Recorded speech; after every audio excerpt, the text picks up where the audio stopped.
Nasotracheal intubation may be done either blind or guided by laryngoscope with or without a Magel's forceps.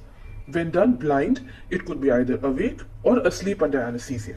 Here, we are doing nasotracheal intubation under general anesthesia using a laryngoscope and Magel's forceps.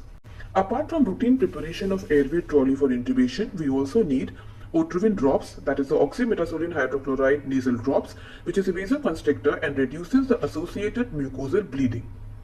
Lignocaine jelly to lubricate the nasal passage to allow smooth passage of the endotracheal tube and also to lubricate the endotracheal tube, especially the endotracheal tube cuff. A regular endotracheal tube could be used, either a PVC tube, an armor tube, red rubber, or a south or a north pole tube. And of course the laryngoscope and the Magel's forceps to guide. Our patient is under general anesthesia in supine position with head in neutral position. For nasotracheal intubation, check the size of the nares of the patient prior to intubation. This helps us in deciding the endotracheal tube size. Usually the same size as for oral intubation or one size smaller endotracheal tube is good enough. You can use a lubricated soft nasopharyngeal airway to lubricate or widen the nasal passage of choice before inserting the endotracheal tube. In this patient, we chose the right nair for endotracheal tube and passed a nasogastric tube to the left nair.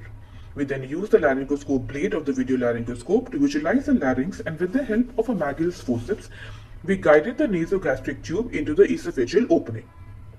Now, introduce the endotracheal tube in the chosen nair and gently follow the natural curvature of the airway, first parallel to the hard palate and then downwards into the pharynx. In case of any resistance, gently rotate the tube while moving forwards and backwards and downwards. Forward the endotracheal tube firmly without any excessive force. Now visualize the glottis and gently forward the endotracheal tube into the glottic opening till the cuff is beyond the vocal cords and the black line of the endotracheal tube is at the level of vocal cords. Sometimes you may have to flex the head a bit or move the head to one side to facilitate this. If the endotracheal tube is failing to enter the glottis and is advancing towards the esophagus, in that case use the Magel's forceps to hold the endotracheal tube proximal to the endotracheal tube cuff and guide the endotracheal tip into the glottis. You can also hold the endotracheal tube distal at the tip of the endotracheal tube to lift it and introduce it into the glottis opening, but avoid holding the cuff with the Magel's forceps as it may damage the cuff and you may get a leak later. Now, inflate the cuff and attach the ventilatory circuit. Fix the nasal tube at the nose. The distance traveled by the endotracheal tube through the nose is more than that of an oral tube, so it would be around 24 to 26 mark at the nares. Wipe off all the jelly around the nares before fixing the endotracheal tube with sticky tapes.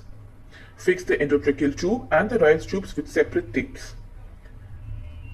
Confirm the tracheal placement of the endotracheal tube by the EtCO2 waveform. Confirm the vitals and also auscultate the chest to confirm bilateral breath sounds.